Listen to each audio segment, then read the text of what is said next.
बहुत सारी चुनौतियां हैं जो आप लोग शायद जानते भी होंगे, लेकिन जिन चुनौतियों को मैं चुनौती मानता हूं उसकी एक बड़ी वजह यह है कि एन एवरेज हिंदुस्तानी मानता है कि भारत के लिए पाकिस्तान एक बड़ी चुनौती है, बांग्लादेश एक बड़ी चुनौती है। पता नहीं क्यों मेरा 12-13 साल का उस मुल्क के साथ से राब्ता जो रहा और वो जो मुल्क बना, उसका जो आइडिया ऑफ पाकिस्तान था, ये महज इत्तफाक है कि मैं उसी जगह पैदा भी हुआ। इसलिए मेरा मानना यह है कि पाकिस्तान अगर 1000 भी बन जाएं भारत की सीमा के बाहर, तो भी भारत को चुनौती नहीं दे सकते। हमारी चुनौती दूसरी है। मेरे अपने 27 साल के कैरियर में मुझे लगा कि जिस कारणों से मैं सहाफ़त में यानी पत्रकारिता में आया हूँ, वो शायद मेरे इस नौकरी और इस चैनल में या उस चैनल में करने से बात नहीं बनेगी। तो मेरे 3-4 सीनियर साथी, मेजर जनरल GD बख्शी, रॉ के पूर्व डायरेक्टर RSN सिंह, सुशील पंडित, गौरव आर्या, इन तमाम सारे लोगों ने एक दिन मुझे पकड़ा और कहा कि इस विषय के ऊपर आप इसलिए बोलिए कि ये विषय जिस भाषा में बोला जाना चाहिए वो भाषा आपके पास है। तो मैंने उनसे शर्त रखी कि मैं ज़रूर बोलूँगा, लेकिन मैं रिज़ाइन कर दूँ उसके बाद बोलूँगा। तो चुनौती सिर्फ पाकिस्तान, बांग्लादेश, कुछ आतंकवाद, ये है ही नहीं भारत के लिए। पिछले कम से कम 30 साल के सफ़र में जो चुनौतियां हैं, सरकारें उस पर बात नहीं करती। सरकार ये वाली हो, वो वाली हो, अच्छी हो, बुरी हो, सरकारों के कंपल्शंस होते हैं, उनको संवैधानिक पद पे बैठना होता है, संविधान की अपनी मर्यादाएं होती हैं। लेकिन मेरी जो एम्फेसिस है बार बार कि सरकार क्या करती है, सरकार क्या नहीं करती, हमको सब कुछ सरकार के भरोसे नहीं छोड़ना चाहिए। मुझे लगता है सरकार वही करती है जो समाज चाहता है, और समाज चाहता क्या है ये इंपॉर्टेंट है। हमने इस देश में माइनॉरिटी के नाम पे छोटे छोटे ग्रुप देखे, लेकिन उन्होंने अपनी पोजीशनिंग इस भारत की राजनीति में ऐसी कर रखी है कि उनको 70 साल में इस बात का एहसास हो गया कि हम जिसको चाहेंगे हुकूमत में बैठाएंगे, जिसको चाहेंगे उतार देंगे। और इसलिए इस देश में राष्ट्रवाद की तो कोई एक डेफिनेशन हो सकती है, लेकिन सेकुलरिज्म की 28 डेफिनेशन है अलग अलग दुकानों पे। हर पार्टी को अपने नाम के आगे सेकुलर लगाना या उनकी मजबूरी है, या वो समझते हैं कि ये शब्द जो है उनको सत्ता तक पहुंचा सकता है। तो लिहाजा हमने देखा कि एक सरकार बनती है तो सन 50 से अगर हम काउंट करना शुरू करें तो आप कुछ घटनाओं को देखेंगे कि एक ज़माने मुस्लिम लीग हुआ करती थी। एक मुस्लिम लीग का हिस्सा पाकिस्तान में चला गया, उसके 7-8 टुकड़े हो गए वहाँ पर भी। अब एक मुस्लिम लीग नवाज शरीफ की है, एक मुशर्रफ साहब की है, एक फजलुर रहमान की है। ऐसी हमारे मुल्क में भी मुस्लिम लीग तो नहीं बटी, लेकिन जिस सेकुलरिज्म के एजेंडे पे ये सरकार को चलाने की बात की गई, उसमें ज़्यादातर पार्टियों को लगा कि जब तक हम शब्द सेकुलर और उसमें ख़ास तौर से मुसलमान उसको साथ नहीं रखेंगे तो सत्ता प्राप्ति नहीं हो सकती। ये बात अलग है कि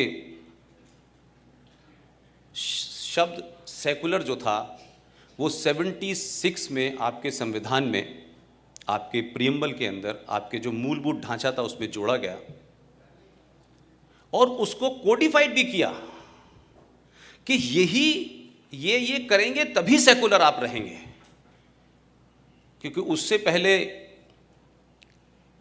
सेकुलरिज्म की जरूरत नहीं थी।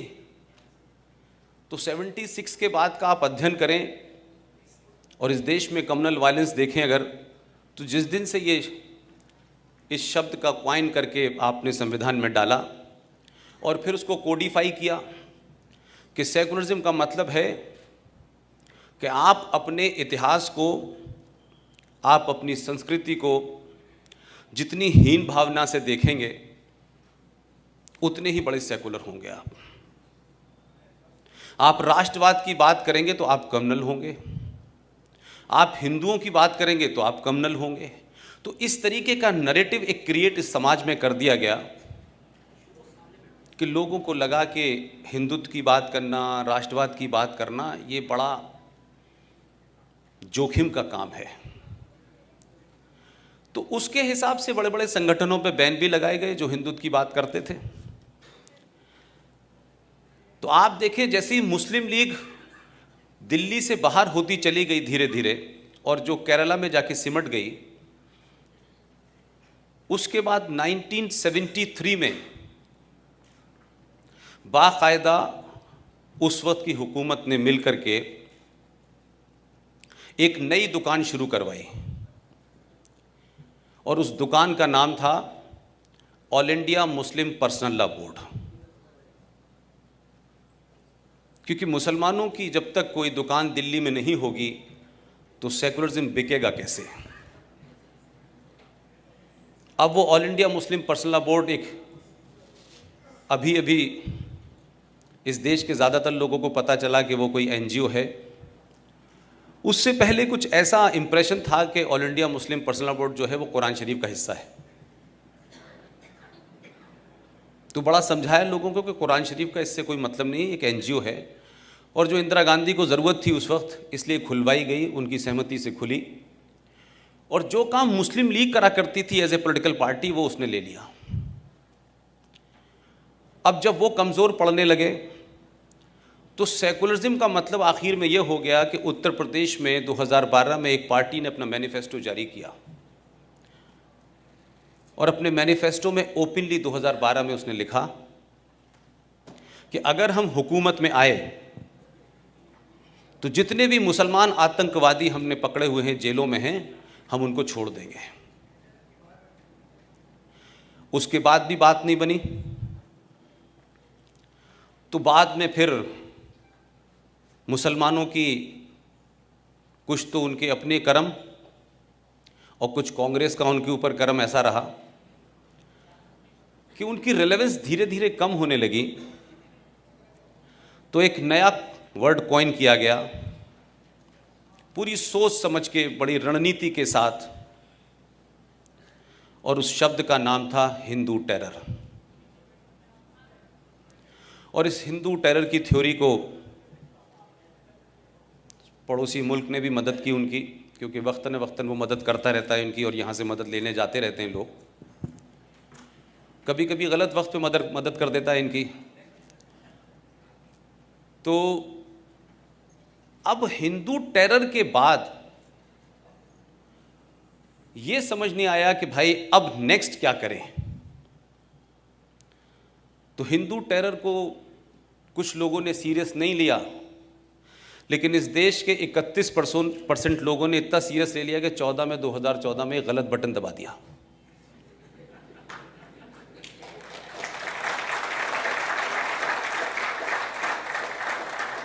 और उसका असर ये हुआ, जो मेरे लिए ज़्यादा महत्वपूर्ण बात है,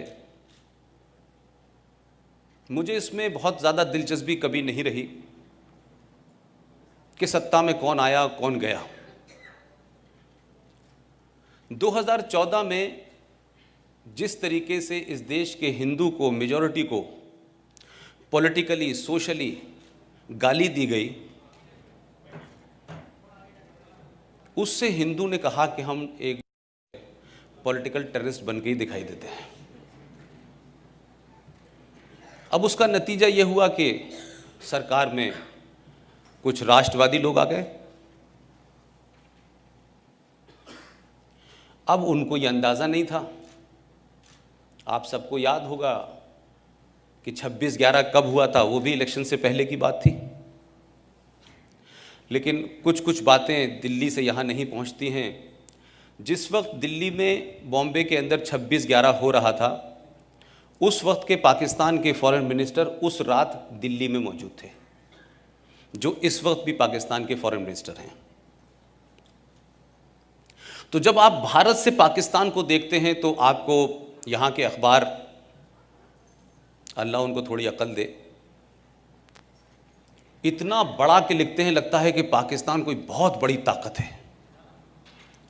और ये जो ख़ास तौर से जो हमारा वर्नाकुलर मीडिया है, मतलब लगता है कि जिस दिन हेडिंग लिखते हैं उसके बाद फिर वो शब्द पैदा ही नहीं होगा, लगता है आखिरी बार लिख देते हैं, वो बड़े से बड़ा शब्द लिखते हैं।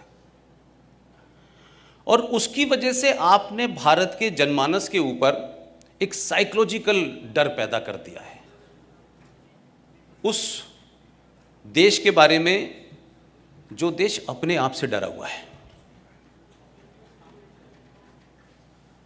जो बची कसर है